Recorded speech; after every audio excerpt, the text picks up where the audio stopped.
తెలిపారు.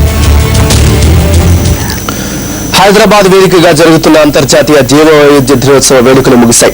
నాంపల్లి ఇందిరా ప్రియదర్శిని ఆడిటోరియంలో 3 రోజుల పాటు సంబరాలు జరిగాయి. చివరి రోజు వేడుకలకు ఆర్బీఐ చీఫ్ జనరల్ కృష్ణమోహన్ ముఖ్య అతిథిగా విచ్చేశారు. సెలబ్రేషన్స్ లో భాగంగా విద్యార్థులకు వ్యాసరచన, చిత్రలేఖనం పోటీలను నిర్వహించారు. ముఖ్యంగా విద్యార్థులు రూపొందించిన సైన్స్ ఎగ్జిబిషన్ ప్రతి ఒక్కరిని అలరించింది. మరికొందరు చిన్నారులు కరాటే విన్యాసాలను ప్రదర్శించి ఆకట్టుకున్నారు. వివిధ పోటీల్లో గెలుపొందిన విద్యార్థులకు అతిథుల చేతుల మీదుగా బహుమతుల ప్రదానం జరిగింది.